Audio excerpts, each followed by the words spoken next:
What does wealth mean to you? Does it mean freedom from ever worrying about money again? The ability to do things you want to do, when you want to do them? Being able to comfortably provide for your family and loved ones?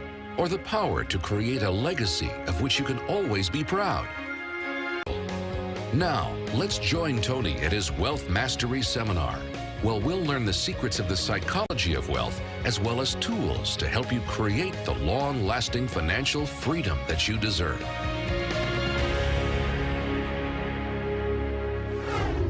The more you can cultivate that sense of wealth, that sense of abundance in you, the more you can feel that sense of joy, the more easy it's going to be for you to do financially.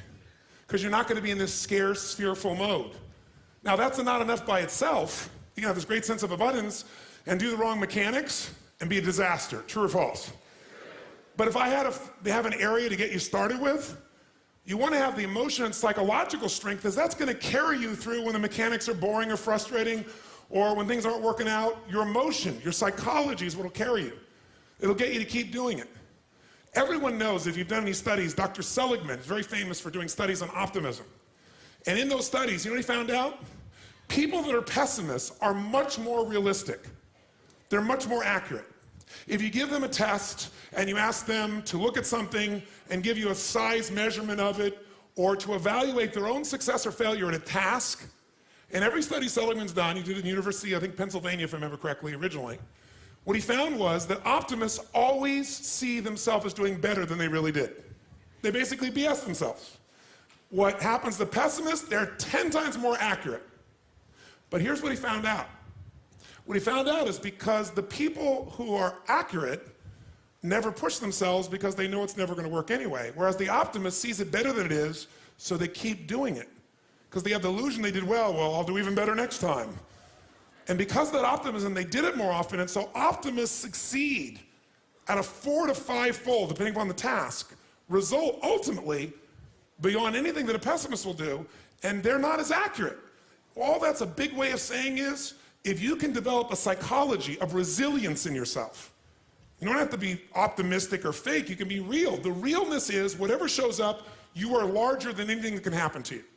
You are larger than any financial challenge you could ever face. Who here has gone through a very tough financial time where you didn't know how you were going to pull it off, but eventually you did? How many have done this before? Say aye. How many have had this happen more than once in your life? Say aye. Then the true history could guide you to know you can get through this and not let you be overwhelmed by the moment. But also the gratitude can put you in that sense of wealth. Fijians are wealthy. Whenever I bring friends there, we have 325 acres and 3 miles of ocean frontage. It's unbelievable.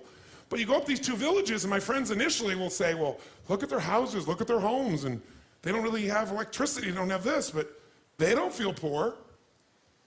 It's your identity. The way you define the wealth determines whether you're wealthy or not.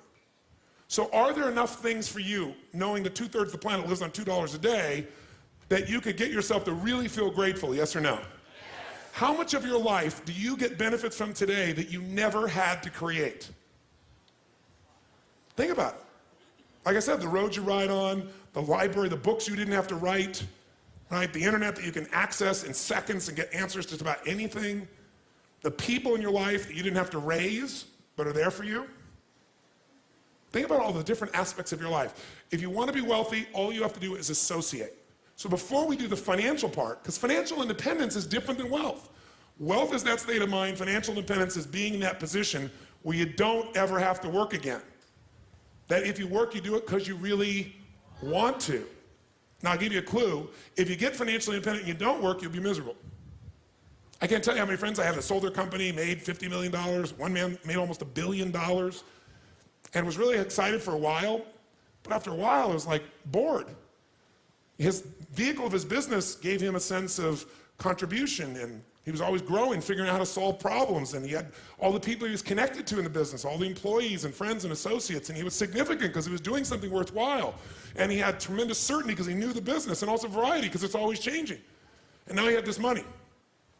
So the real secret is to be financially free, to be financially independent. You want to get where you never have to work again, but you do.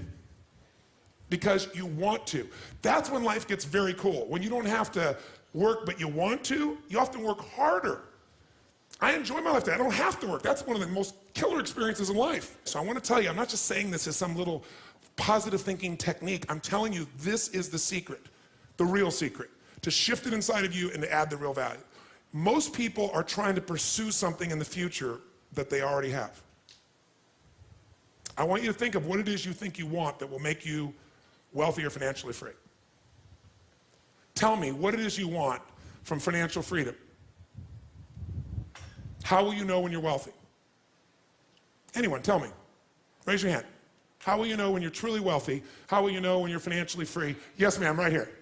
When my husband is no longer stressed about finances. That's when you'll be financially free. Right. Then you're probably never going to be free. I know that I need to find out for me what that definition is. And then he will I guide him? Will you what? Will I guide him to find his own definition then? Well, here's what's interesting. First of all, has she defined this game in a way she has control over, yes or no? No. So the chances of her feeling truly financially free or wealthy are slim to none. Because have you made more money? How long have you been together, you and your husband? 33 years. 33 years. Wow, give her a hand. Beautiful. By the way, do you love him? I love him so much. Does he love you? Yes. Are you a rich woman? I am the most wealthy woman in the world. Give her a hand for that one for starters, ladies and gentlemen. Now notice, if she associates to that part of her wealth, can she get to where she feels rich, yes or no? And by the way, from that place, she could look at him in a different way and say, isn't it amazing that I have a man that cares so deeply for us that he really wants to make sure we're always doing well in this area. And all his worry is a way of trying to demonstrate that he wants to take care of me and love me and take care of our family. And how lucky am I? How incredibly rich am I to have a man that cares that much? Would that be a different meaning, yes or no? Would it feel different? But if her view is that he has to give up his worry, she can't control him, number one. Number two, he may think that worry is the way to demonstrate love to himself and other people. And you can get financially free by defining the game in a winnable way. A certain amount of money that we meet, and that covers what we're going to call financial security, which might be your housing, your cars, your food, and basic entertainment. How many would feel rich if you didn't have to work, if your investments alone, the income from your investments, the income, covered those 4 items, your housing for the rest of your life, your food, right, your travel, and some entertainment? How many think that would feel pretty good? Say aye.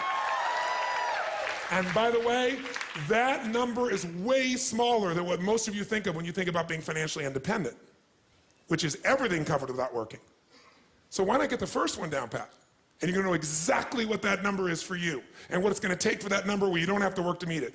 Then we can look at financial independence, where you don't have to work and everything is covered. Then we go to financial freedom. You don't have to work and everything you can think of is covered. Anything you ever want to do for yourself or others, those you want to give. That's a different level, isn't it? And most people think of financial freedom, they come up with this gigantic number that if you even figured out everything you want, it's nowhere near as big as you think. And because it's so big, you never even start the journey. And you don't think it's going to happen. So you talk about it, you hope you'll get some big hit sometime with your business or something, but you never get going. How many follow this? Say aye. So the first thing you got to do is shift from your wealth being to how he thinks and feels. And if you can do that, that might give him the space to be able to see you're happy. Does that make sense? Yes, give her a big hand. Thank you very much. Somebody else. How do you know? How do you know when you're wealthy, when you're financially free? Somebody else. How about this lady right here, the blonde hair? Yes, ma'am. Give her a hand.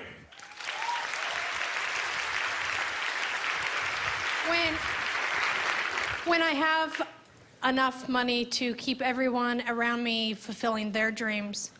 Okay, so when I have enough money to fulfill everyone's dreams around me, how many have learned that whenever people meet a dream, they usually create a new one? So that means basically you better never stop anything. Yeah. Right? So you have to fill all of them. And why does it take that for you to be wealthy?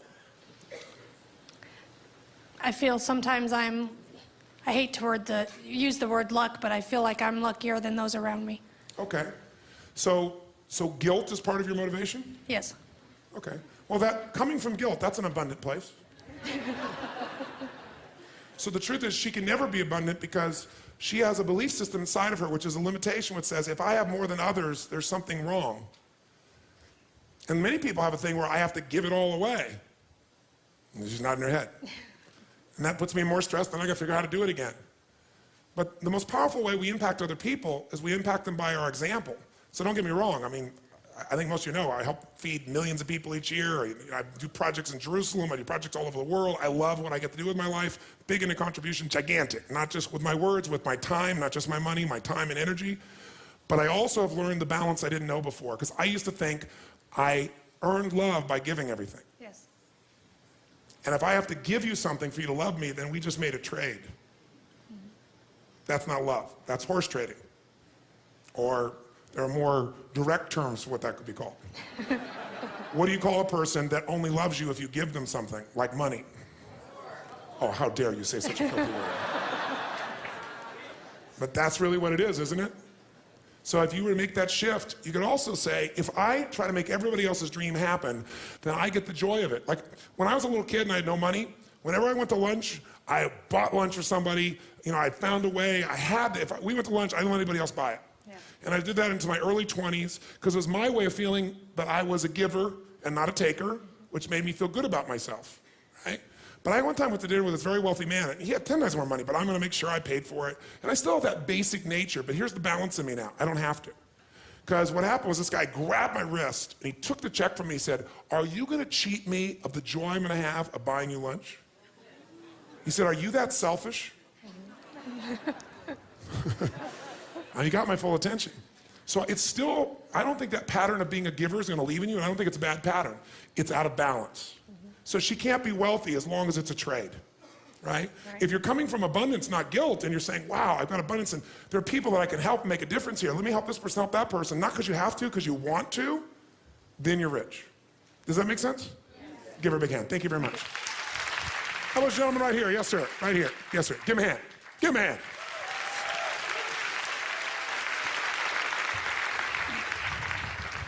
Wealth, for me, financial freedom would be when I have reached a point where I would be somebody that I would look up to in this area, the financial area. Okay. A role model. Okay.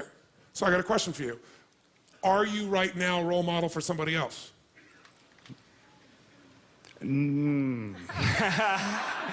Possibly. Yes, could you be? I could be, yes. Yes. So you've already achieved it, but you're still not wealthy. Well, I'm not my role model. But would you be the role model you would have had years ago? Would you be an example of what years ago you would hope for? Now you want even more.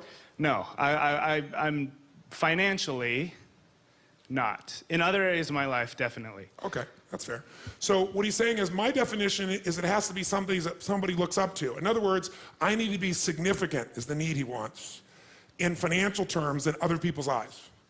And if you are significant in other people's eyes, what will that do for you? Well, you know, it was in my eyes, somebody that I would look, somebody that, but when you know, an example. But when you get there, you won't look to yourself anymore. When you get there, you'll just be at a different level, and then you'll be trying to figure some other level of what you need to get to so you would respect yourself. That's a good point. He always makes good points. You notice that? So what you're doing is, here's the game you're playing, and I want all of you to hear this. No amount of money will ever make you wealthy. Because as soon as you get there, you will raise the game. Now here's what's great about that. To continue growing in all areas of life. If you could grow emotionally, should you? Yes or no? Yes. If you could give more, should you? Yes or no? Yes. If you grow intellectually, should you? Yes. If you give more love, should you? Yes. If you could grow more financially, should you? Yes, because growth is life. But having to grow in order to feel significant enough means you will always be poor. It's a game that never ends. So here's the story. Listen carefully. There is this great king. He perceives himself to want to be greater than all other kings because he wants to do good. So he doesn't want one kingdom. Many kings have one kingdom. He wants two. That's right, 2 kingdoms, 2 palaces. You know, after all, you need a couple locations to be able to move to.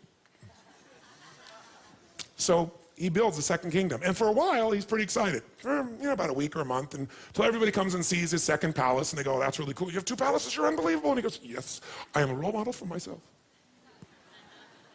But it doesn't seem to last, because after a while, he thinks, maybe I need a 3rd kingdom. And I've been to both those, and it's getting kind of boring. And well, now what do? I got 2 kingdoms. And then it's a lot of work to keep the kingdoms going, but he doesn't notice that. He doesn't notice he doesn't have as much time or anything else. He's just like busy doing the kingdom thing. And then one day he gets the answer. He hears about this amazing monk. This monk wears a loincloth. He has a blanket. And he goes from city to city and just shares what he believes about God and happiness and life. And people gather around. And most people pass him on the street. He's kind of dirty. He sleeps on the street. And all he has is his blanket, and he only eats food that people give him because he always is adding value, so he doesn't worry. People give him things, and he eats and does well. He has no fear. And he perceives himself to be a very wealthy man. He has one item he just loves. It was given to him by his family. It's a little lamp, kind of like Aladdin's lamp. He keeps it, and he can light it, so if he needs a little heat or a little light to read at night, he can light his little lamp. And the king hears that if you rub this lamp and you ask it for something, unlike Aladdin's lamp where it gives it to you, it gives you twice as much as you've asked for. And the king gets excited. 1 kingdom becomes 2. Yes. He says, bring me this man. He's a beggar. He doesn't need the lamp. He goes around and begs for his food. He lives on the street. Why should he have to carry such a lamp? I can do so much more with it. I could be a role model for myself and others. I could be significant. And so what does he do? He calls and he asks, and sure enough, the monk comes. He's a traveling monk, and what else are you going to do? The king says, come, you come. And he comes and he bows to the king. You are such an amazing role model. You're amazing. What you built, these 2 palaces, they're beautiful, they're magnificent, they're amazing. I'm so grateful to be here. I don't even belong in your presence. And the king says, no, I'm very fascinated by you. You travel from place to place. You don't have one place, you just stay. He goes, no, I travel, meet people. And how do you survive? Well, I love people and share ideas, and people tend to share with me. When you love, you tend to do okay. You have nothing, but I understand your loincloth and a blanket and anything else? Oh, yes, I have this lamp that was given to me by my family. It's just really beautiful. I love it. It's not, that valuable, but it's just, to me, it's valuable because it was a gift, and it's beautiful. He says, well, that's a rather large lamp for you have to carry around. I have some jewel-encrusted lamps that are much smaller and lighter. You could walk with them much easier. It would be much less of a burden on your back to have to carry this lamp. He says, oh, no, it's no burden. It's very light. He goes, no, I really want to give you something much nicer. And he said, please give me your lamp. And he says, well, sir, he said, please. He said, I'm so honored to be here with you, but this is a personal gift, and I value it not beyond money or what it does or even the heat or anything it'll do. I just value it because of the gift and what it represents. He said, well, I really would like your lamp. He said, sir, I would never deny you anything, but I must have integrity with my own relationships, and I must go. And he bows and leaves before the king can respond. And the king goes into a rage. How dare he deny me what I want? How dare he take away something that could give me twice as much of even what I'm asking for? Think of the role model I could be. Think of the good I could do and demonstrate. He doesn't need that. He's poor. He doesn't even ask it for anything. If he would, he'd have 2 blankets. 2 loincloths. And what would that do? Would that change the world? No! I need the lamp. And he rips himself into a frenzy, and he turns to his henchman and says, take the lamp from him. And so they go, and they find him in an alley, and they beat him up, and they steal his lamp. And now, the king is so excited. He tells everyone to leave. And he steps into this giant palace bedroom, which is bigger than most people's entire palace. And he sits down, and he rubs the lamp, and he says, oh, great lamp, give me 100 pieces of gold. And the lamp says, oh, great king, absolutely. But why 100 pieces? Why not 200 pieces? He goes, yes. It's true, it'll double it. He says, fine, give me 200 pieces of gold. He said, oh, king, why 200 when a king of your nature could have 400 pieces of gold? The king says, fine, give me 1,000 pieces of gold. Why not 2,000, king? Fine, 10,000. Why settle for 10,000, king? Why not 20,000? A king such as you with 2 palaces should have at least 10,000. Fine, give me 10,000. Why not 20,000? Fine, give me 100 of the most beautiful women in the world. Why not 200? It will keep you busy. And this goes on for hours and hours throughout the night. And the king gets into fervor more and more and more intense. And the lamp keeps expanding his point of view. And he keeps thinking, my God, I'm thinking so small. And he gets bigger and bigger. And this goes on for 3 days and nights. He bars the doors and won't let anyone in, just him and his lamp. And he starves to death and dies. And that's the end of the story.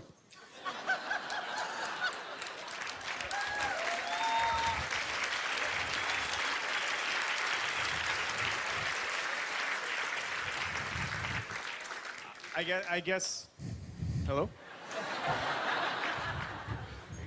I guess really what it amounts to is being able to contribute and help and influence Yes. in a positive way in somebody's life. What I want to take you away is waiting to become wealthy. Because are there people right now in this world, if I took you to Africa, if I took you to plenty of parts of this country, on the streets of many of these cities, if I took you down the street here to San Francisco in the Tenderloin district, or is there someone there that right now you could mentor and could change their life financially as well as emotionally, psychologically, and physically with what you already know beyond anything they could imagine? Yes or no? Yes. Then don't wait to be wealthy. Start rich and then get financially free as well. Give him a hand. Thank you. By the way, is this making sense to you? Do you see why I'm so intense about this? Because I don't want you to go through and get more money and have plenty of money and still not be happy, still not be fulfilled. Until you define the game in winnable ways, you never win. And you chase it, and you die chasing it. That is not to say you shouldn't take your life to a whole nother level financially and have greater choices and greater ways to give gifts, but don't wait. And if you don't wait, if you can own that you're already wealthy, I can promise you'll get to a level of riches financially 10 times faster than with the identity you have of limitation. Does that make sense? That's the essence of what I'm talking about here. Let's talk about money now, not wealth. Do we agree? All those wealthy in this room right now, say aye. And if you really done what we have, you're not just saying that as some verbalization, you can really feel it. You can feel abundant. You can feel wealthy. From that place, what does it take mechanically to get this thing called financial independence? And what is financial independence as opposed to wealth? Wealth is a product of the mind. Again, no amount of money you ever achieve will make you wealthy. Gratitude will, and living a life where you know you're contributing, adding value will. That's what's going to make you feel wealthy. Where you're a giver, not a taker. That doesn't mean you can't receive, but someone who's always looking at what am I getting out of every single thing they do is always poor, because they live in scarcity. But if you want to be financially independent, that's different. Financial independent means you never have to work again in order to live your life. That when you do work, you're doing it because you really want to, not because you have to. And how many are committed to not only being wealthy, but also financially independent? Say aye. How do we get there? Let me give you the lesson how to get there. It is so simple that when I tell you, you're going to go, thank you for the breakthrough thought. But even though you may know this intellectually, whether you're sophisticated or not, you probably know this. Focusing on this is the difference. Can you be a person who is honest in your values and not be honest in the moment? Yes or no? Can you be a loving person but not be loving in this moment? Yes or no? Why? Because whatever you focus on, where focus goes, energy flows. So I don't care how sophisticated you are or unsophisticated. If you put focus in what we're going to put in front of you right now, even if you knew it before, you may know it cognitively, but you haven't linked enough emotion to be doing it consistently. Or if you are and you're here, you obviously want to do it more and better. And what we're talking about right now is financial wealth, not just wealth as it says, as an emotion, as a sense. If you want to be financially independent, the formula for financial independence is so simple. And you can't achieve financial abundance unless you really learn to apply this, not just in a concept in your head, but consistently in your life. And that formula is simple. Spend less than you what? You go, thank you for the breakthrough thought, Tony. But is this what most people do, yes or no? No. What do most people spend? More than they earn. There's no way around this. No matter how much money you have, if you spend more than you earn, you got a challenge. So there's no way to be financially free, financially independent without spending less than you earn. And what do you got to do with what you don't spend? You got to invest the difference. Because what I want to show you right now is how do you build what everybody should own. Every one of you should leave here with your own personal money machine. You want to create a money machine. A machine that while you're sleeping is making you money, right? So you're no longer trading the most valuable resource you have in life, your time, for money. You want to trade money for money. You want money to go to work. You want to put that money to work for you so while you're sleeping it's making a difference. You want to create a machine, and that machine you want to create is something that you want to be able to feed you at some stage where you don't have to work. That's what the money machine is. And so how do you do that? First step, spend less than you earn and invest the difference. Now question, how many of you currently are spending more than you earn? Be honest, raise your hand. How many are spending less than you earn? Raise your hand. Fantastic. Now, if you spend less than you earn but you don't invest it, you're not going to get much value. Now most of you say, well, I do invest a portion of that. So I might spend more, I do some new spending, but I do invest a portion of it. The second secret to this is you got to reinvest. How many of you have ever made a big hit in your investments and went, oh my God, that's so cool, and took the money and spent it on something? Raise your hand, say aye. Come on, say aye. I know you all, anybody's invested has done this. If you got a big hit, you go, oh, this is it. Nothing wrong with that, but you got to make sure a significant amount of that, you reinvest your returns so you get compounded what? Compounded growth is the most basic principle in the world. We all know it intellectually. But are you emotionally associated enough that you're really utilizing it to its maximum capability? If you don't, you're not going to get financially free. You will never get financially independent by your earnings alone. Let me tell you something. There's 3 or 4 areas of your life you don't want to go to an expert. You don't want an expert to make the decision. An expert can coach you, but you better make the decision. One is how you raise your kids. I mean, if you're going to screw up, you should be the screw up, not somebody else in this area. Because at least if you screw up, you know you gave your all. And if you screw up, you'll learn from your screw up and you can still make a difference. But letting someone else tell you how to raise your children is insane, to think that they know more than you do with your own child, with the soul that you brought into this world. They can coach you, you can learn from them, but you got to make those decisions. What's another area like that? Your physical health. If you don't learn this area because you think it's too complex, I'm going to give this decision to somebody else, that somebody else may be totally sincere and sincerely wrong. I'm not lecturing you what to do. I'm just saying whatever you're going to do, inform yourself and make the decision. Because someone else making that decision, the consequences are too great for your children, for your health. And I'll tell you another area really important, your psychology. Having someone else give you a label, tell you what to do. Same thing with, you're going to end up with some challenge in your body, same thing. And the last area, the area I'm talking about here is money. Because what most people do is they go, I don't have time for this, I don't understand this, I need to go to an expert. Because I'm not here to sell you some financial investment or plan. Because if I did that, I'd have a self-interest in the process. That's not going to serve you. And that doesn't mean someone can't sell you something. It just means I'm coming here to advise you on how to make better decisions, not tell you you should do this individual thing. Because what individually you need to do changes. And by the way, even if you have the best intent, can you be wrong, yes or no? So I'm not here as a registered investment advisor. I'm not here to sell you a stock or a bond. I'm here to teach you a way of evaluating so you can make better choices more of the time. Because when you get to the financial area, when you meet somebody, what's the old phrase? When a person with experience and knowledge meets a person with money, what happens? The person with the money ends up with experience, and the person with experience ends up with the money. And even if the intent is purely positive, if this person screws up, no one is going to care about as much as your financial world as you. No one. No matter how much they care, no matter how much they're committed, because it's your life. And if they make a mistake and they're sincere, they get the learning, which will make them better in the future. But if you make the mistake and you have this concern, you can have the learning. And there's valuable in that. Every one of you in this room is going to lose money. Every one of you. There's no way. The person I work with, one of the top financial traders in the history of the world, top 10 in the history of the world, is not even right half the time. How could you make billions of dollars if you're not even right half the time? Not even 51% of the time. I'm going to show you in a few moments. It's known as asset allocation. It's the way you invest. It's what you do. That's what's going to shift this. So first step, spend less than you earn, invest the difference. Second step, reinvest it so you get compounded growth until you reach the home run, your money machine, until you reach a critical mass of capital, of investment capital. When you get to that critical mass, and what determines the critical mass is how much you need for the lifestyle that you want. Once you get to that critical mass, what it provides for you is what you're investing for. Who knows, No matter what investment you're doing, what are you really investing for? Whether you're investing in cars, stocks, bonds, real estate, financial instruments, what are you investing for?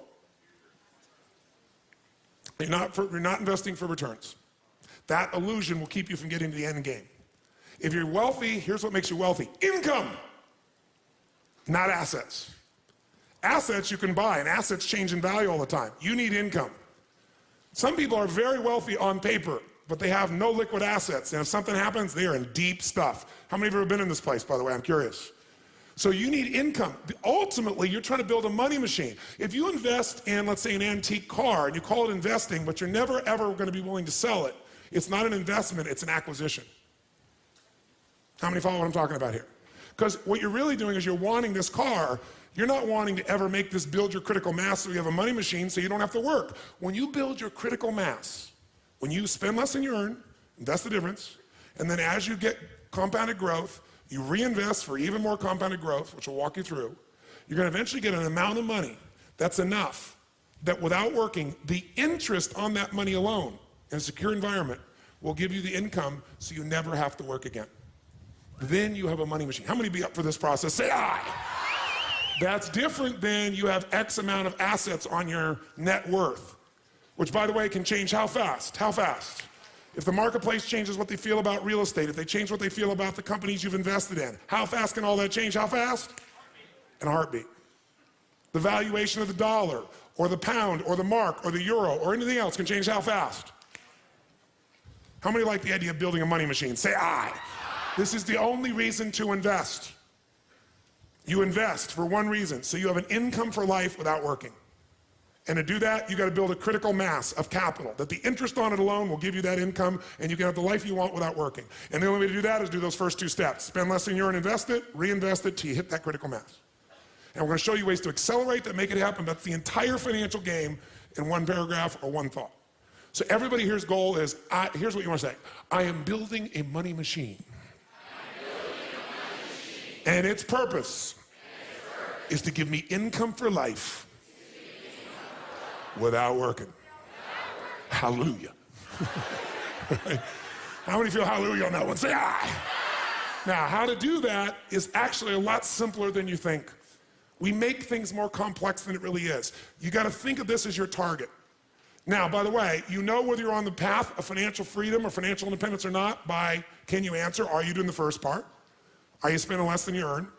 And are you investing it? And are you doing the second part? Are you reinvesting and getting compounded growth? And are you moving towards that critical mass that'll get you free? And do you even know what that number is? If it's a general giant number and you keep moving the number, you'll never get there. We have to define, this is what it is. So think of this as the bottom line. In order to achieve what you want, where you have a money machine, here's what you must do. You must pick out a minimum financial goal for yourself. Even to achieve your minimum financial goal, you got to pick out a specific amount of money that you're going to invest every month, every year, no matter what. A specific percentage of your income. If you don't do that, forget the rest of this course. It's a waste of your time. Because you'll go make a bunch of money, but you won't be practicing the fundamentals, and eventually you'll make a mistake and you'll lose it. How many follow what I'm talking about here? Say aye. If you're going to change things, you really need to put yourself in a position where you say, this is what I'm going to invest. This percentage of my income, where you pay the investments first before you pay all the other bills.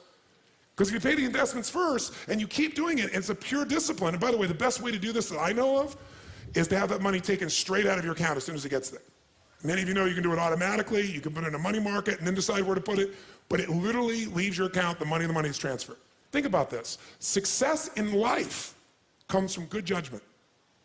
When you make good decisions, you do well. In your relationships, in your body, with your family, and with your finances, with everything. How many agree with me on this? Say aye. So if success in life comes from good judgment and good decisions, good judgment often comes from experience. And experience often comes from bad judgment.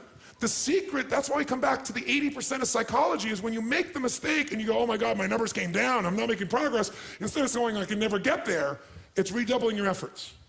And I'll give you, very often it helps to have a role model, as this man pointed. So I was with Michael Milken shortly after he got out of prison. Now, Michael Milken was the junk bond dealer who made billions of dollars for himself and other people during the 1980s. He funded Ted Turner, gave Ted Turner a start. You know, there were all kinds of companies in the 80s that really got their start, all primarily because of this man, Michael Milken.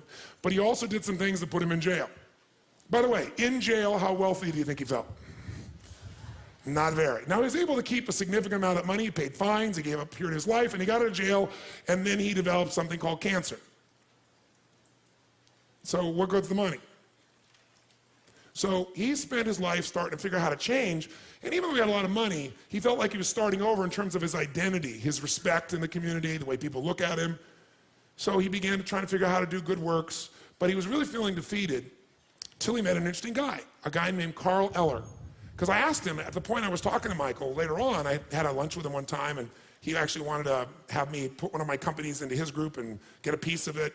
But the deal wasn't the right deal for me. And I was actually looking back on it, it's been a long time now, it was the right choice not to do it, even though he was a very bright man. But he had the experience, and I had the company and the money. And I realized that that meant I worked out at least that particular investment. I thought it through, and I made, fortunately, an intelligent choice. I had to move forward. But what I got out of that meeting was worth more than the investment we could have made together. What I got out of that meeting was a role model that I'd like to give you, and it still guides me. And this man, Carl Eller, was his role model. And I said, well, tell me, what's so special about Carl Eller? He said, well, let me give you his history. In 1952, Carl Eller was a man who got involved in outdoor advertising. A young man, he went to work for a company, and as he did this, he worked there for about 10 years at a particular company. Then about 10 years later, 1962, he found himself in a position where he had learned enough and had enough compounded life experience. Does this make sense? 10 years, working for somebody else, learning the business, learning to make intelligent choices, that he said, you know what, I'm gonna get a little money, I'm gonna leverage it, and I'm gonna buy my own little company in the outdoor advertising business. And he did that in Arizona. So he buys a little company, outdoor advertising, and he calls it Eller Advertising or Eller Outdoor, if I remember correctly. What happens next? Well, he takes the next 6 years of his life, roughly, and he builds that company up. And about 6 years later, he builds it up enough that now, all of a sudden, he looks at his life and says, I can merge this and get more value. I can work with someone else. I can see what those guys did at the company I worked for. They didn't just do things, they merged with other companies. So he follows the model he learned. And so sure enough, he merges with a local radio and television station there in Arizona. And the value of that company, which was called CCC, grew immensely. So sure enough, he takes another 10 years. So imagine now he's been running this company 6 years on his own. He's got 16, 17 years into this now. Do you think you can compound things over 17 years if you make intelligent choices and you're smart? Yes or no? Do you think all the decisions he made were good ones? Yes or no? Did everything he do make money? Yes or no? He failed at many things, but he had the psychology that he learned from everything. And if it didn't work, he said, that's experience, and we'll learn from it, make a better decision.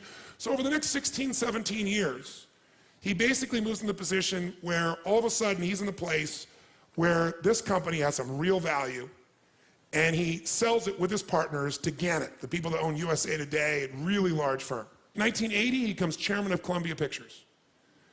And in a short period of time, from 1980 to 1983, taking what he's learned from the advertising business, he grows Columbia Pictures, and he helps them to merge with Coca-Cola.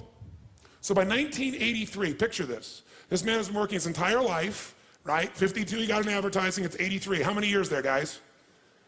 Basically 30 years, right? 3 decades. As long as I've been doing what I've been doing, that's how long the gentleman was who accumulated for himself $70 million just by investing in other people's stuff, not even having to do it. You don't have to be a great entrepreneur to make money. You can invest in a great entrepreneur. You know, you can look over at somebody like Bill Gates and say, I'm gonna own a piece of him. Let him be the creative one. I don't have to work all around the clock, let him. It's a lot of ways to get wealthier, a lot easier than just running your own business, and many of us love running our own businesses. This man was good at running his businesses. So by 1983, he's accumulated a net worth of $500 million. 30 years, $500 million. How many think that's pretty good? Say aye. And by the way, $500 million in 1983. 83 was, decades ago. What's that worth today? I don't know, but probably, certainly spending power worth more than $1 billion, that's for sure. So he's got $500 million. So what's he gonna do? At this stage, he's, at that stage, I think he was 55 roughly, somewhere in that range, mid-50s. And so he says, well, I got all this money, but I don't have to what? I don't have to. And so he does it for a while, but it makes him crazy. It's like, I got to do something with my life. I have some meaning. You can only lie on so many beaches. You can only drink so many daiquiris. You know, I mean, I want to do something productive. So he comes up with this idea that he's going to take over a company called Circle K. Circle K is a company at that stage that's doing about $700 million in sales. He goes in and partners and he puts up a chunk of his money, in fact, virtually all of his money to make this deal happen. But he thinks, I'm going to turn this thing around. And guess what? He does. He turns Circle K in roughly 5 or 6 years into the second largest convenience store in the world behind 7-Eleven. Second largest in the world. It's got like 4,500 stores in the United States, about 1,500 overseas, and like 100 countries. Just an amazing growth record. He takes the company from $700 million in gross sales to over $3.5 billion in gross sales in that short period of time. So now we're really looking really good, wouldn't you say? We're in the early 1990s now, right? He's done this for 6 or 7 years. He's built this incredible piece, and in 2 years, the entire company reverses its fortunes and goes bankrupt, and he loses $500 million, everything he's accumulated in 37 years. And he's 62 years old. And he has nothing. He not only has nothing, he owes $100 million at 62. He went from up $500 million to down $100 million. How many of you ever have thought you were in bad financial trouble and it wasn't that bad? Say aye. So you thought, oh, I lost my job, or I lost my income, or my investment went terrible, or the house I bought was not worth as much, or I bought this stock and I lost it, or, you know, I went through a divorce and it was terrible and I lost half. Trust me, this makes anything anybody in this room's ever experienced look like nothing. Now, what do you do when you're 62 years old, you work for roughly almost 40 years of your life, you're up $500 million, everybody respects you, your name is well known, and now you're a total failure or you own $100 million. 99.9% of the planet would go bankrupt, obviously. But he decided there was still time. What was that? Mechanics or psychology, my friends? What did I tell you? 80% of financial freedom, financial independence, and all of wealth is 20% is. He said, I still have time. At 62, he had the guts to say, all I got to do, I got to get some money, right? I got time, I got to get into compounding again, and I got to make better choices, which at this stage will not be difficult. Well, I made some bad choices here. You know, what took me almost 40 years to develop, I lost in roughly 3 years, 2.5, 3 years.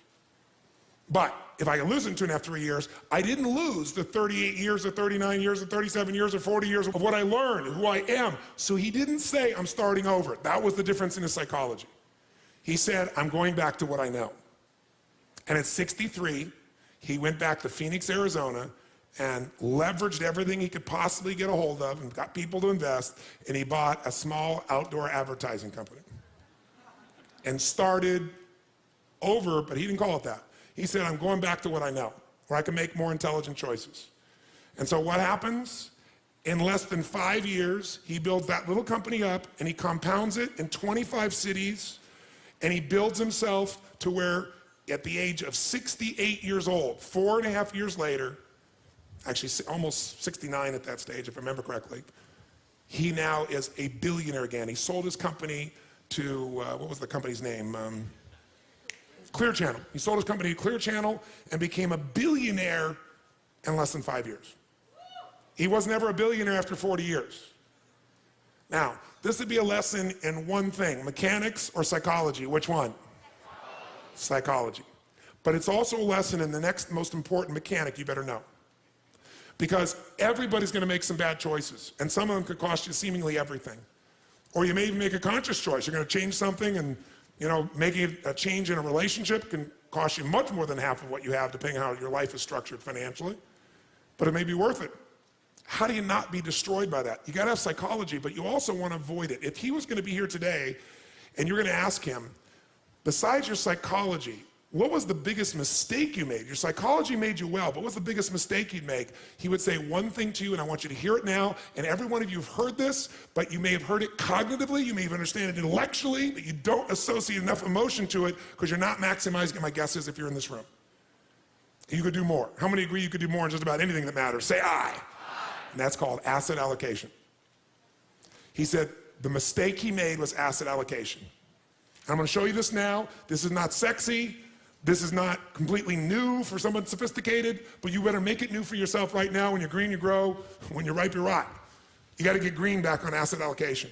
Because what happens is you get to be a sophisticated investor is you tend to look at where can I put my money where I get the largest what?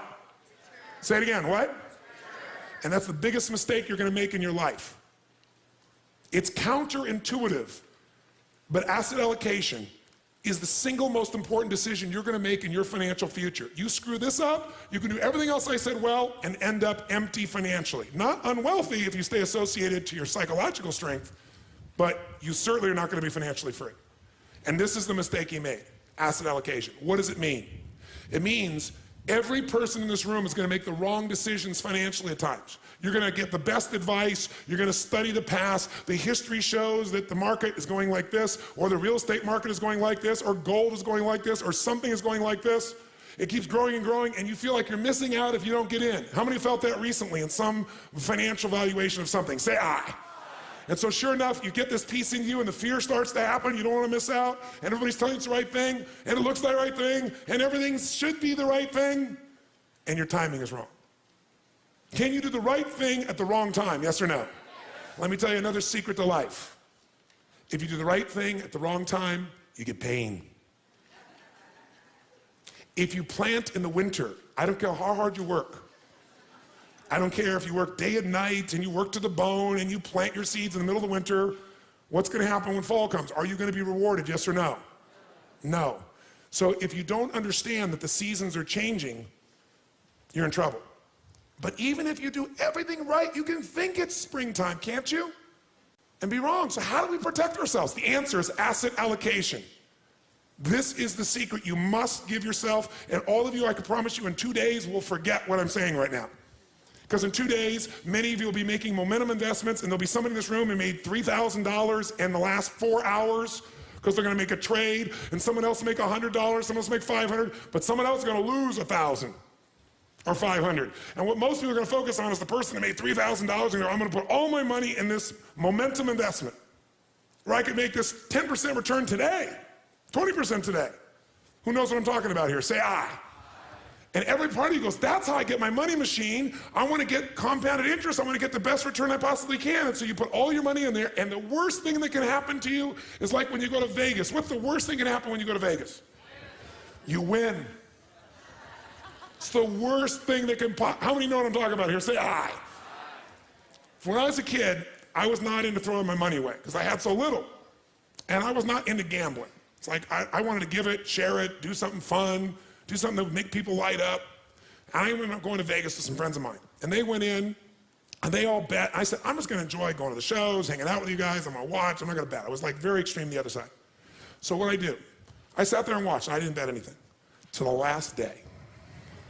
And the last day I thought, well, I'll play a little bit of blackjack. I mean, it's easy. It's pretty simple. You can kind of anticipate the numbers. There's some logic to it. You rationalize the whole thing. And I played blackjack, and I won $1,800 when that was like, I started out with $300. That'll give you a perspective. That was like an unbelievable amount of money. Worst thing that could ever happen. Because then once you get that jackpot, what are you always thinking? I'm going to get it again. And that's how they make money in Vegas, because they've set up the compounding on their side, right? They know what the ratio of results are, and all they got to do is get you to keep doing this, and the house is going to win because the house has the economic advantage. The longer you go, the greater chance you're going to do it. Even if you do it here, you're going to come back. You're going to be desired. That's how they can pay for a building like Steve Wynn has that's, what, $2.9 billion to build a hotel. It was the most expensive hotel in the world. Now it's not. They're building a new one for $3.6 billion for a hotel. How can you afford that? You have large margins and profits.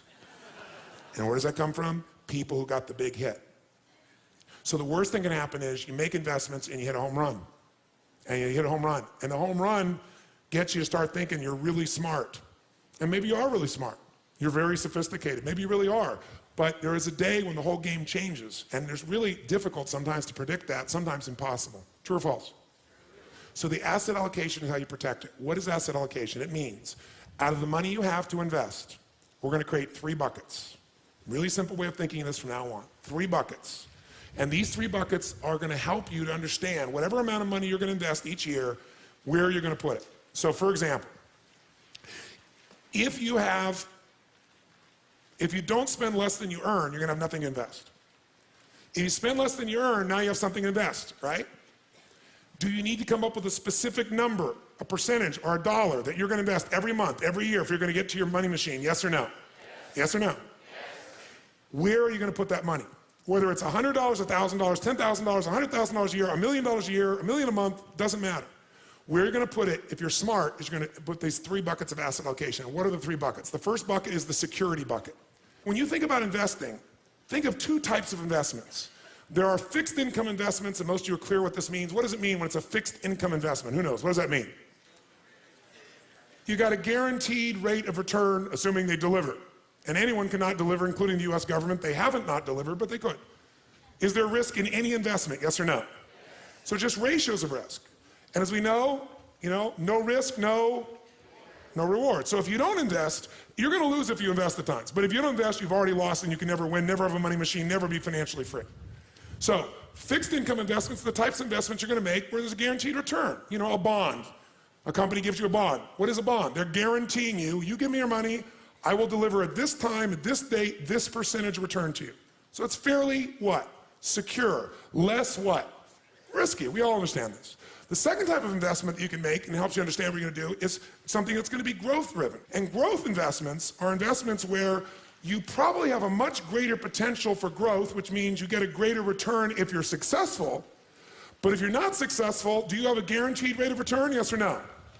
No. So in a growth investment, you have the potential of greater return, but also greater loss. There is no guarantee in a growth investment. No matter how long it's been going that way, there's no guarantee. We start to get the illusion that it's going to always go up. It isn't necessarily. So where do you put your money if you think of things that are more secure versus not? The security bucket is where you want to put investments that are secure by their nature. Because they're secure, is this going to give you a huge compounded return per year? Yes or no? But can it give you a huge compounded return even if the number is small if you do it long enough? Yes or no? So what we want to do is your first investments have to be in your security bucket, and everybody wants to do the opposite. Because why would you want to go put some money in something you're getting 5%, 6%, 7%, maybe 8% on, when you could go do something else that you believe you can make 20% on? Because the 5, 6, 7% is totally guaranteed by that promise, by that government, by that company, by whatever the situation may be. And if you screw up in your growth investments, you've got how much? 0. What did this man Eller do? He put everything in his growth bucket. How many follow what I'm talking about right now? He went, why would I put money in my security bucket? I got $500 million. I can do all these different things. If I put all of it here, I can leverage up and make, his goal was to make $1 billion, right? Instead of losing $500 million and being $100 million in debt, he ended up losing $600 million total. But he thought, if I put it in there, I don't need to put things in my security bucket. Now you might say, well, it all worked out well for him. How many Ellers are there in the world? Most people, when they face financial, what looks like ruin, they say it's over. I can't start over again at 40 or 50 or 60, much less 63. Very few people will do that. And even if he did, he also had to make some good choices and probably got a little bit of luck.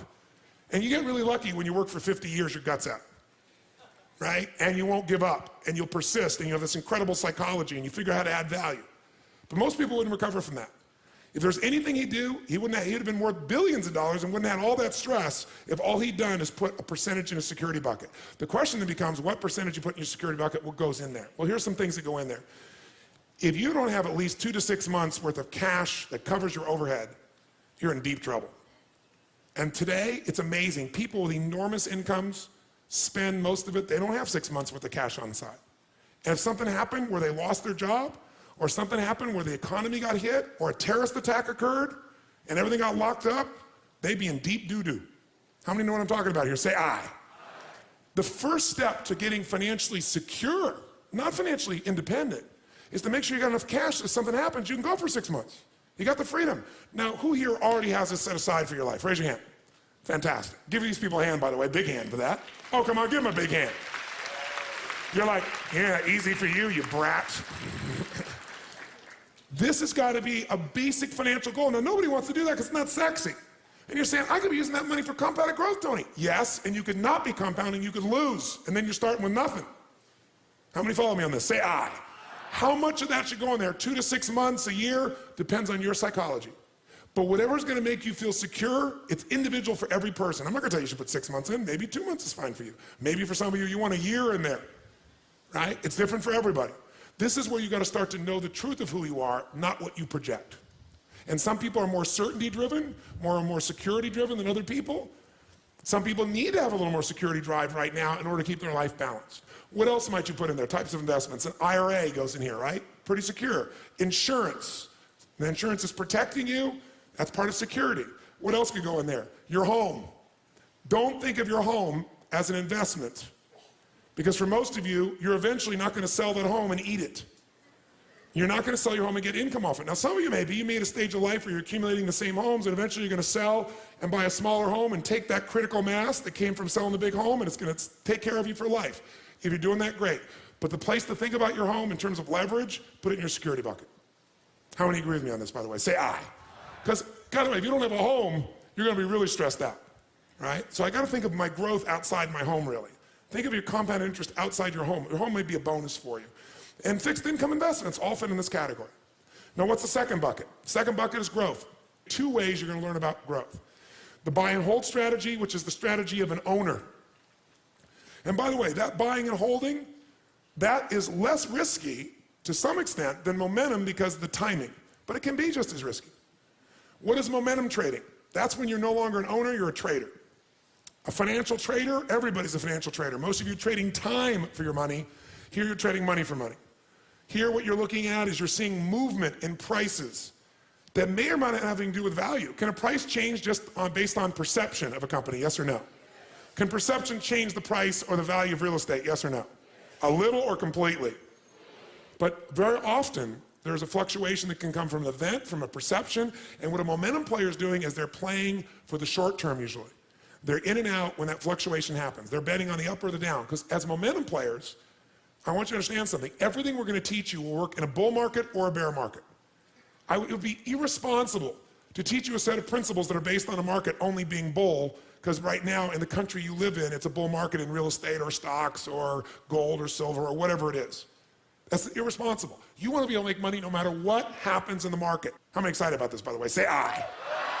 But even if you get brilliant, even if you do it, can your timing be wrong? Yes or no? Yes. Can you be totally smart and make the wrong decision? Yes or no? So what is going to protect you so you milk your money machine no matter what, and when it's time and you don't want to work, you're going to get there? What bucket's going to protect you? It grows slowly and it grows like the grass. So how much should we put in our security? And by the way, you say, well, what's the third bucket, Tony? Well, there's the security bucket where we put our money first. Second bucket, growth bucket, we put our money second, and we put a percentage in there all the time. Third bucket is the dream bucket. The dream bucket is you want to travel around the world. The dream bucket is you, depending upon the size of how you think or what you're doing or your economics, you want to own a condominium in Aspen.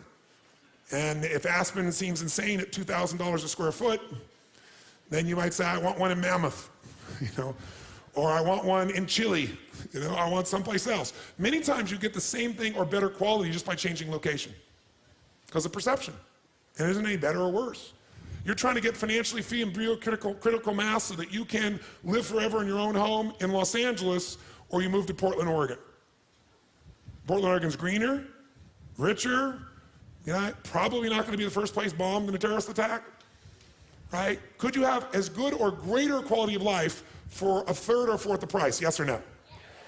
So sometimes you can get to your goal quicker just by changing locations, changing your perception of where you need to be, breaking your own pattern, okay?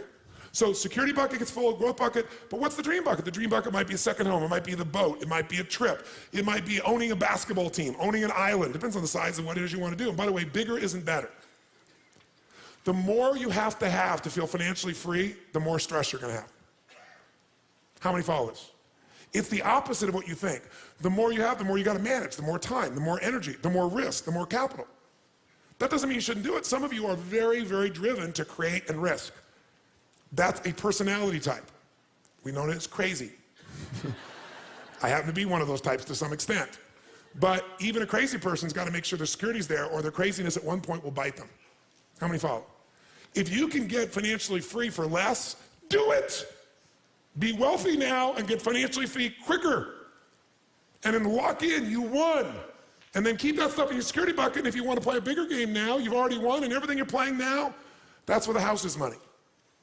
You can go for something bigger, and if it doesn't work out, you're still handled. Your security, what you're here for, is totally free. How many follow what I'm talking about here? Say aye. Now, how do we decide to fill these up? Well, your stage of life plays a role. So in your security area, if you're really getting started here and you don't have the security there, if you're really conservative, you probably need to put 40% of your investment capital there. 40%, so you're totally protected. If you're more aggressive, maybe 30%. By the way, which one of these three buckets do most people try to fill first? 1, 2, or 3? Three. And how do they do it? Borrow money. And what they buy usually isn't a real asset. It breaks down in value. The car, the secondary home in an environment that the market changed, whatever it is. They don't usually make money on it long term. They usually lose money. And then they have no financial freedom. So they got to go work. I'm wealthy, I'm happy, I have love, I have all these things. Nothing wrong with that, but why not have both? What do you think the second one is to be filled for most people? What's the second one? Quick. Growth. They go for growth, because why? I want a bigger what? Return. But a bigger return potential brings with it greater what? Risk. You absolutely want to fill your growth bucket, just make your security bucket the first one, because it's the one you want to fill least, and it's the one that'll protect you. You want to learn from Carl. You don't want to wake up and say, I'm starting over. You don't want to have to use that psychology. Great if you could, but use that along the way when you make mistakes, not when you lose everything. That's what Carl will tell you. If Carl was here to support you right now, he would say to you, listen to this man. Listen to him. I know it's boring sounding right now. I know it's not exciting, but this is your life. Spend less than you earn. Invest the difference. Reinvest for compounded interest, but do it in these three buckets and do it in the first two first. Here's how I do it. Pick your percentage. Don't vary when you get a better opportunity. So if you're going to invest $1,000 a month, $10,000 a year, what are you going to do with it? You're going to say 4 of that's going to my security bucket, 6 of that's going to my growth. And after the next few days, you're going to decide how much of that's buy and hold, how much of that is momentum, where you're going to put that. Is it going to be in real estate buy and hold? Is that going to be in companies? You're going to break it up. But you keep the percentage, because otherwise someone will offer you a deal. And when that deal comes up and you see the opportunity, what are you going to say? I need to get more, so I'm going to take from my security bucket and do it, and that's when you get bit. I know I sound like I'm lecturing to you. I'll tell you why. Do you know how many people I've taught this to? The millions of people over the years that I've shared this with. And you know how few people really hear me? They hear me right now. But the minute their greed gets hit, the minute they go, oh my God, I got this giant return, they douse this. So if this feels heavy, that's okay with me. If this doesn't feel sexy, that's okay with me. But remember what I'm telling you. What is the secret long term? What's the most important decision you're going to make in your investment life? Say it again, So right now, so this goes from conversation to reality, I want to ask you this. What percentage of your current investments are in completely secure environments? If the answer is 0, this is the first thing you got to do. You can still do great opportunities, but that percentage has got to start building security first, a percentage of it. And again, that number depends on your risk tolerance, and it depends, secondly, on where you are in stage of life. If you're older, do you need to put more in security or less? Which one? Quick. More, because you have less time to make up for a mistake. If you're younger, you can put a little less, but don't put nothing. And if you become more wealthy, you know what's interesting? The richer you think and feel, the more abundant you seem to become, because that feeling starts to affect the way you make decisions. They're not made from fear, they're made from gratitude. And when you operate from gratitude, and you're coming from a generous place within yourself and other people, it attracts a different experience.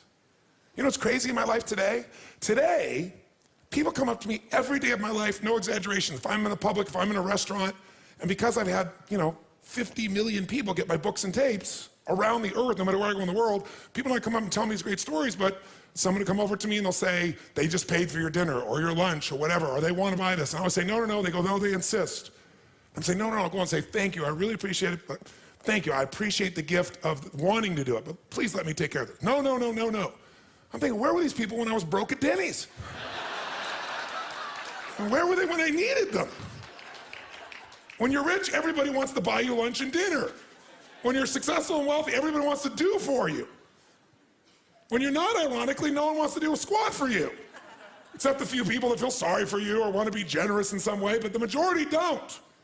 It's ironic. The more successful, the more happy, the more healthy, the more wealthy you become, you get momentum.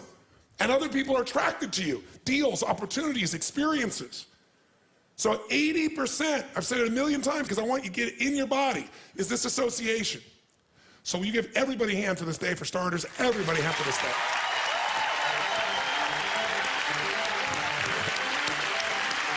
Amazing. Now that you have learned what it takes to create long-term financial success, take 5 minutes to think about how you can build your own money machine. 1. Are you spending less than you earn and then investing the difference? What are 2 to 3 actions you can take to save more so you can in turn invest more? Could you cut back on going out to eat, cooking more dinner at home, or bringing your lunch to work? Renegotiate costly plans such as for your cell phone or cable?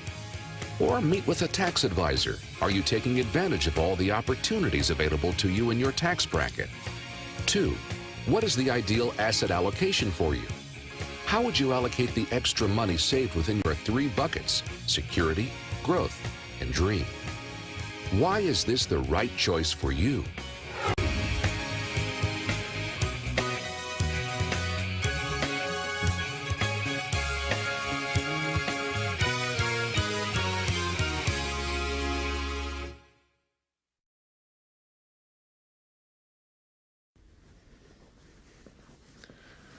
Hi, it's Tony Robbins again.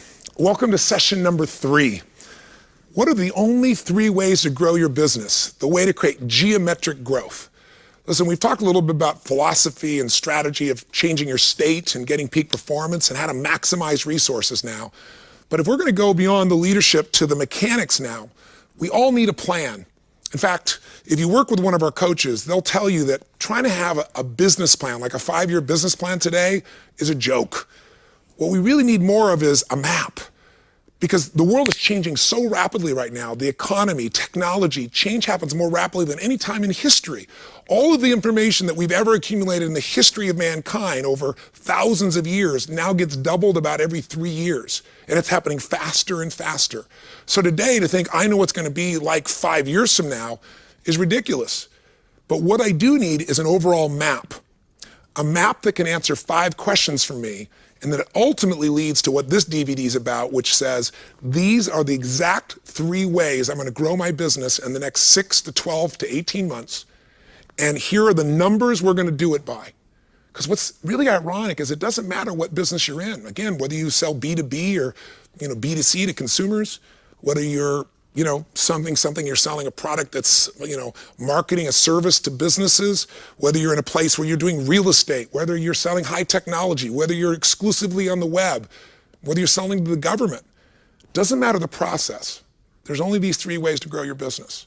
So we're going to introduce you to those 3 ways. And here's what I want to make sure you do in this particular session. And I won't keep showing up each time to interrupt this. From now on, you'll just start your sessions. But I wanted to mark this one out because if you just listen to this DVD and go, oh, this makes sense, or yeah, I know that, you're going to cheat yourself big time. What you want to do is take what we're talking about that we've tried to make so simple that people won't fail to follow through. They'll do what's necessary to get the result. This DVD is really the result of a 25+ year relationship with a dear friend of mine, Jay Abraham. These 3 distinctions came out of a time I remember sitting down with him doing this interview and saying, gosh, Jay, you and I have worked with so many businesses. You've been with tens of thousands of businesses, all different kinds of industries. And you've noticed there's only so many ways to market. There's only so many ways to change things. But, realtors tend to do it one way, and people that sell B2B do it another, and some people in the travel business do these big organizational meets. There's so many different ways, but you've learned how to cross-pollinate them. You've learned so many strategies for increasing a business, but people get overwhelmed when they hear too much. And we both want to give them everything. What if we started them out with just 3 things that were so clear, everyone on the team, after they understood this and did the math, could figure out in their own business the map to go from where they are to where they want to be in the next 6, 12 to 18 months, and they knew in their gut it was real. If we had to break everything down to 3 things, what would those 3 things be? And I'm not going to reveal it. You'll see it in a moment. They're real simple. But when you focus and you do it, your entire business changes. I've done this over and over again. I've taken over businesses that were in bankruptcy and turned them around, transformed them 35, 50, 75, 100%, sometimes 250%, literally in less than 12 months. I've done it with my own businesses, and I've helped other companies do it as well. So I want you to really do this. And if you want to go deeper, again, your coach can walk this through with you afterwards, but don't leave this DVD. When it's done, do the homework. Sit, write down with your team, calculate the numbers, get the answers that you need, and most importantly, write down why. Why are we going to do this no matter what? Remember, reasons come first, answers come second. If you get a strong enough why to do something and what you've laid out can work, if you know why to do it, you'll figure out how to do it. That's what this is really about. And one other thing, when you do talk to your coach, you might ask them about the 5 questions that help you build a business map. One of those questions you really got to know is, what business are you really in? What business are you really in? You know, some people, you know, the old adage, people in the railroad business thought they were in the railroad business, didn't realize they were in the transportation business. They were the richest men in the world, and trucks were being made by Ford. They could have bought all of Ford for pennies, a small percentage of what they owned, but they thought, no, we know what business we're in. We're here in the railroad business. You know the adage. And they're no longer around. Those guys went from the richest in the world to some of the poorest in the world because the game changed. Today, the game changes a lot. So you got to keep asking yourself, what business am I really in? What do I really need to do for my customers? Second question, why am I in business? If you have a business map, you got to have the reasons that are going to keep pushing you. Why am I in business? Why did I get in business originally? A lot of people tell me, you know, new business owners will say, you know, I got into business so that I could have more free time. Good, that's like saying I like to have a child so I can have more free time. Why did you get in business originally? Why are you in this business today? You got to have the reasons that are going to make you succeed and follow through. And also, where's the gap between where you are and where you want to be? Why do you want to be here? Where's the gap? How are you going to close that gap? Third question our coaches will walk you through is the question, and by the way, you might want to do this even before we start if you want, and that is, who am I really in this business? There's 3 kinds of people. There's the person who is the incredibly talented, gifted artist, somebody who has a special skill. That's what starts most businesses. They were this incredible genius in software, and they thought, why should I work for this company? I'm going to start this thing myself. But what they love to do most is create software. They don't manage people very well, and they don't manage the risks very well that an entrepreneur takes. They just keep wanting to do that, making that product. And if that's your skill, you want to make sure you spend more time doing that, and you get some good managers, and you get a great entrepreneur as a partner. Are you the kind of person who really loves to manage people and processes? If that skill, every business needs you. But you got to own that skill and make sure you spend most of your time effectively managing, not trying to do things that really, you're not the artist. You're not the skilled one in that area. It's not your total talent. Your talent is the people and process management. Are you the entrepreneur? Are you the person who wants to take big risks and you're willing to put yourself on the line, your money, your time, your energy? You're constantly figuring out how to expand this and shape it. Every business needs people that are great artists, great talents, great skilled individuals. We need people that are great managers, and we need great entrepreneurs. It might be important for you as you work with your coach, as you create kind of your business map to go, what business are we in today? What business do we need to be in? Why did we get in this business originally? Why are we in it now? Where's the gap? Who are we? Who are the best artists, talents, people with gifts? I mean, Kobe Bryant has an unbelievable gift. He makes, what, $27 million a year? The manager that everybody wants to be makes about $7 million a year. You know, the entrepreneur lost money with the Lakers last year. So some people think being the entrepreneur is always the answer. Figure out who you are and how to spend more time with that. That's what our coaches can help you with as well. Fourthly, figure out where you are. Where you are means, where are you in your own life cycle? We all have seasons. A springtime of our life, our youth, we just got so much energy, you can just burn it, you don't have to think about it. A summertime where we start to figure out how to apply ourselves, maybe in our 30s to our 40s. Maybe a fall, an autumn where we're in our 40s or 50s, maybe early 60s, and we're in our power. You've worked hard in the springtime, and you worked hard through the summer, and you've mastered so much, so you really now in that place where you're starting to reap rewards from all those years of commitment. Or maybe you're in winter. Maybe you're post-60s or 70s or 80s, and you're now the elder of the tribe. You're a person who has value that you want to give. You want to mentor people. The reason I say that is you're going to look at your business or your management or the way you run in this business differently in your 20s than your 30s, than your 40s, than your 50s, than your 60s or 70s. Does it make sense? Right now, I'm just kind of planting some seeds before you start this process of your plan to remember that it's great to have your plan, but how you're going to apply it is based on what business you're really in and what business you should be in. It's based on why you're in it. That's going to get you to follow through and drive and knowing where the gaps are you want to close. It's based on who you are. Are you that person that creates the product? Are you that person that manages the processes? Are you that entrepreneur? And it's for where you are. You know, where are you right now as a business? Are you brand new? You know, a little toddler just getting going? Are you a teenager? The company's growing like crazy, really fast? Are you a young adult where you're starting to say, okay, we got to do fewer things but do them better when you put systems in place? Are you in a position where now you're in prime? The business has systems and we're growing our sales and our profits. Are you a company that's aging? Again, these are things that our coaches can go over with you that I want to plant the seed with you on, because if a company is just starting to grow, you got to manage it differently than if the company is mature or aging, if that makes sense. If the company's brand new, you got to do things very differently. Where are you? Where are you in your own life cycle? Where are you in the business life cycle? This is what we teach in our business mastery programs as well. We take 4 or 5 hours on this. In fact, most people say that understanding their business map, understanding where they are in the business life cycle, knowing they have to do different things each time, we ask people to put a value on it. We've never had anybody say that that day was less than $1 million. So if you can come to Business Mastery, we'd love to have you, or get with your coach and let them start to explain to you how to decide when to do what based on where you are. Where's your industry? You know, one of the companies that I have was in the television business, in the infomercial business. We started out that business, to give you a sense, when it was fairly new. I was one of the first companies in that area. And we grew with my partners at Guthrie Ranker Corporation. And we expanded. And that industry grew, and we were the top of it, and we did incredibly well.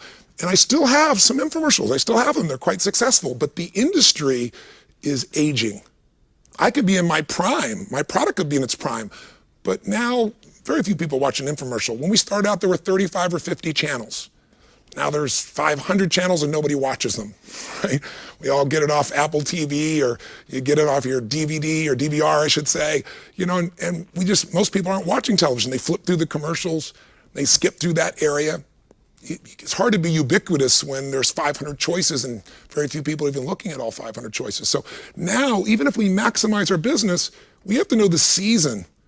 What stage? Where is the industry? Which means you want to get out of that and get into how you utilize the internet as an example, which is part of this program, by the way. So think about where you are in your life, where you are in your company, where you are in the life cycle of your industry, and maybe take a look at where we are in the life cycle of even the economy. You know, there's winters. When things are a little tougher, you have to do things differently than springtime when everybody just has total optimism when they go. Again, I'm telling you this because your coach can walk you through it, and when you're thinking about your business and you want a business map, these are some of the questions. And finally, the fifth question is, what's next? Once you know what business you're really in, once you know what business you need to be in, once you know why you're in business number 2 and why you were in it originally, why you're in it now, what's going to drive you and where the gaps are, once you know who you are, and you make sure you get the right talented people and the right managers and the right entrepreneurs working together with the same goals. Once you know where you are, so you can maximize wherever you are in your life, in your company, in your industry, in the economy, then you start to know where to go next. Now that seems like a lot to put in front of you, but I just want to plant the seed. So if you wanted to before you began, you could answer these 5 questions, and there's a little worksheet in front of you. But if you want to forget all that, if you say, Tony, I don't want a map. I just want a real clean 3-step process that we create that's based on real numbers, that's going to grow our business by 1/3 in the next 6, 12, 18 months, or 250%. That's what you're going to get in this next DVD. All right? I won't be jumping in anymore. You're just going to be going through the program from out here. But I just wanted to plant that seed with you that business plans for 5 years, forget it. Get a map. A map will show you when things change, here's still how to get there. And if you want a map to really work, take advantage of your coach, because they know the map really well, and they can help answer some questions and guide you along the way. And we want to maximize results for you and for your organization. So thanks for listening. Let's get started with what are the only 3 ways to grow your business. How do you get geometric growth? Let the journey begin.